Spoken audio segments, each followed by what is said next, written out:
High, good afternoon everybody. Good afternoon আমার lovely বন্ধুদের। আজকে আমি আমার ব্লগটা শুরু করলাম দুপুরবেলা থেকে, সকালবেলা থেকে শুরু করিনি। তো আজকের ভিডিওটা যদি তোমাদের ভালো লেগে থাকে তো অবশ্যই সাবস্ক্রাইব করে দিও, লাইক করো, কমেন্ট করো, শেয়ার করো। নতুন যারা তারা অবশ্যই সাবস্ক্রাইব করে দিও আমার চ্যানেলটা।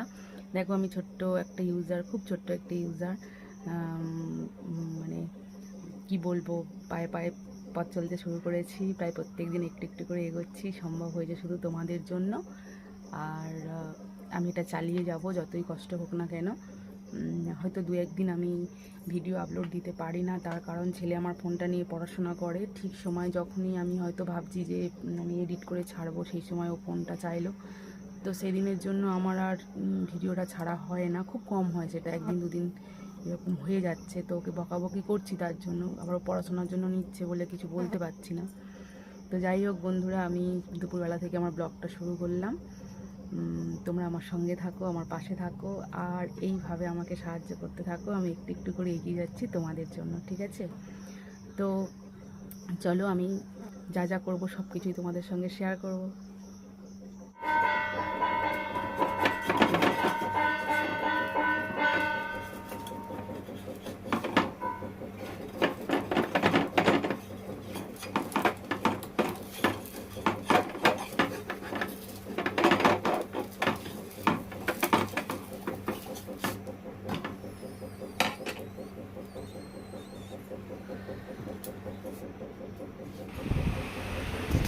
তো বন্ধুরা, আমি দেখো সরু চাকলি করছি, যেটাকে গোলা রুটি বলে, মায়ের জন্য করে দিচ্ছি।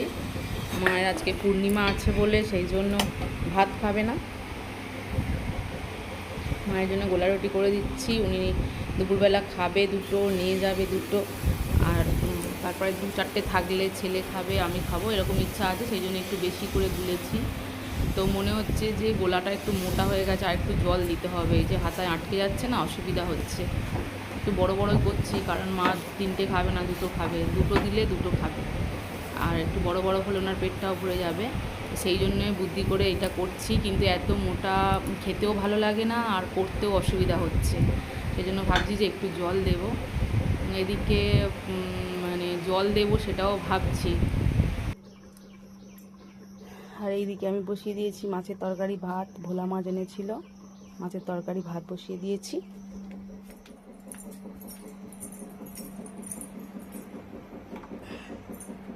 এদিকে ভাত উপর করে দিয়েছি, এদিকে গোলা রুটি চলছে। যেই আমি নিয়ে বসেছি তখন বলছি, হলো মা তুমি কি নিয়ে আসতো? আমি বলি মুড়ি শশা দিয়ে চানাচুর দিয়ে। বলে আমার কথা একটু ভাবলে না? চানাচুর তো খাস না। বলে মাকে ডাকি দিলে খাই না। ও বাবা, তো কত বলেছি বাবু খা না, কি ভাল লাগে রে খেতে। সেই মুড়ি কটা মা খেলো, ছোটবেলাকার অভ্যেস।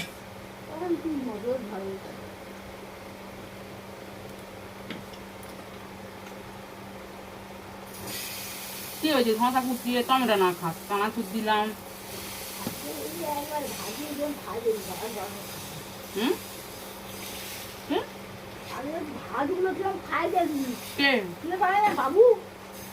ভাতের মধ্যে কোনো আকর্ষণ নেই। ভাত খাওয়া নিয়ে খুব বকানি খাচ্ছে, অশান্তি হচ্ছে।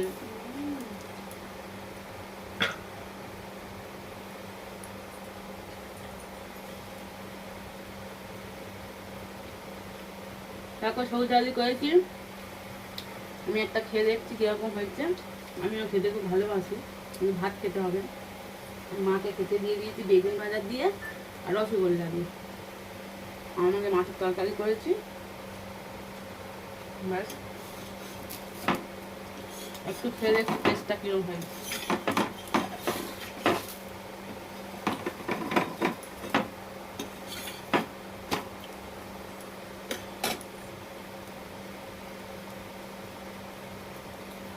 মাকে খেতে দিয়ে দিয়েও এখনো করছি, তোমরা ভাববে যে মাকে খেতে দিয়ে কেন এখনো করছি।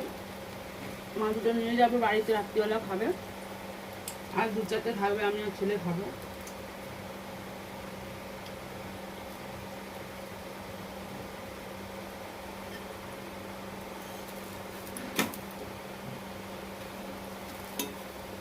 মশলাটা আমার কোথাও দেরি।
ওদিকে তরকারিটা বসিয়ে রেখে এসে আসলে আমি এদিকে এটা করছিলাম গ্যাসে, তো তরকারিও হয়ে এসেছে, তাই সেটাই দেখতে গেলাম তরকারি হয়ে গেছে কি না। কারণ উনুনে তো একটু জোরে আঁচ হয়ে গেলে, মানে জোরে আগুন হয়ে গেলে তাড়াতাড়ি হয়ে যায় আর জাল দিতে হয় না, তো সেটাই হয়েছিল। তো তরকারি হয়ে গেছে, ঢেলে রাখলাম, কড়াটা ওখানে রাখলাম, তার কারণ প্রচণ্ড গরম, একটু ঠান্ডা হলে তারপরে নিয়ে আসবো। এখন তরকারিটা আপাতত এনে এইখানে রাখি। হয়ে গেল আমাদের একটা তরকারি ভাত, দুধ টুধ আছে, এই দিয়ে খেয়ে নেবে। আর মারও হয়ে গেছে। আর তারপরে মানে রান্নাটা হয়ে গেল, মানে অনেক কিছু কাজ হয়ে গেল। তারপরে কুট্টু আছে, একটা বাচ্চার মতো ওকে খেতে দিতে হয়, সেটাও তাড়াহুড়ো করছি খেতে দেবো বলে।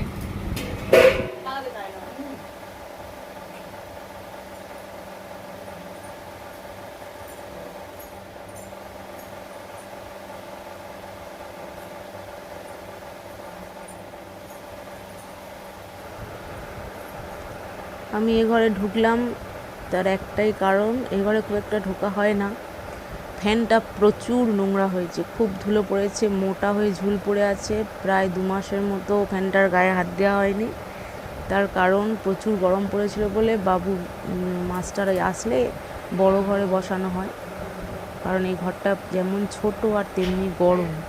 ফ্যানটাও ঠিকঠাক চলে না, অনেক পুরানো ফ্যান তো সেই জন্য ফ্যানটার গায়েও হাত দেওয়া হয়নি। রোজ ভাবি পরিষ্কার করব, ঠিক সন্ধ্যাবেলা মনে পড়ে, আর সন্ধ্যাবেলা আর ভালো লাগে না ধুলো টুলো ঘাঁটতে। এখন তবুও ধুলো গায়েটায় পড়লে একটু গাটা ধুয়ে নেওয়া যাবে। বাবাকে বলেছিলাম ফ্যানটা পরিষ্কার করার কথা, অনেকগুলোই কাজ বলেছিলাম, কিচ্ছু কাজ করতে চায় না। তারপরে গিয়ে দেখি না মশাই ঘুমাচ্ছেন, আর ডাকিনি। কুট্টুকে চান করানোর কথা, সেই জন্য আর চাপ দিইনি। ওকে স্নান করাতে গেলে অনেক সময় লাগে, যুদ্ধ করতে হয়, কষ্ট হয় খুব। বাথরুমে নিয়ে গেলে যেন দরজা ভেঙে ফেলছে এরকম অবস্থা হয়, তো আমি তো সেটা পারি না একা। সেই জন্য ভাবলাম যে ও যাচ্ছে যাক, করুক, ওটাও একটা বড় কাজ, ওকে স্নান করানো। আমি করে নিচ্ছি পরিষ্কার, সেই জন্য আমি চলে এলাম পরিষ্কার করতে। আর ফ্যানে খুব ধুলো হলে দেখবে হাওয়াটা ঠিকঠাক হতে চায় না, আর অনেক দিন পরিষ্কার করা হয়নি। তার জন্য আজকের মানে এদিকে হচ্ছে গোলা রুটি গ্যাসে, সিম করে দিয়েছি, দিয়ে আর পরিষ্কার করতে এসেছি।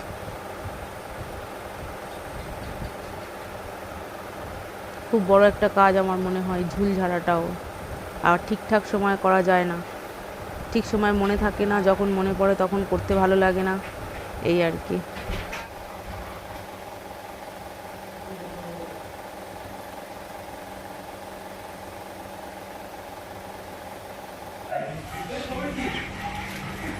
সন্ধ্যাবেলা এলাম একটু পল্লবীদের বাড়ি, তার কারণ আজকে পূর্ণিমা, তো ওদের বাড়িতে প্রত্যেক পূর্ণিমায় শিরুনি হয়, তো আজকেরও হয়েছে।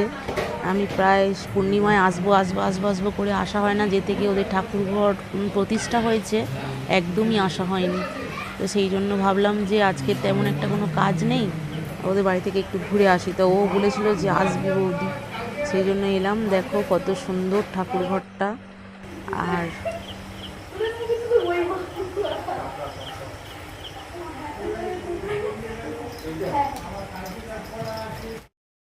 তোমার হাতে কি? যাও খাও, খাও যাও। ওম স্বস্তি, ওম স্বস্তি। বাবা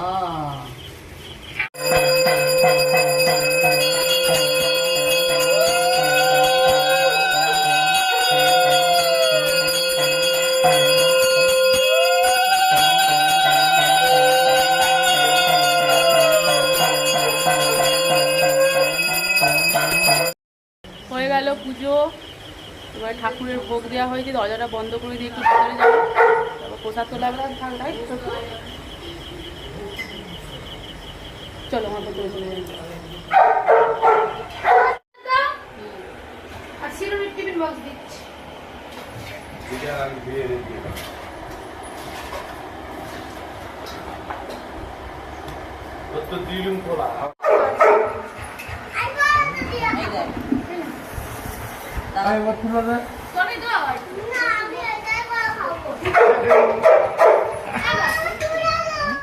বাবা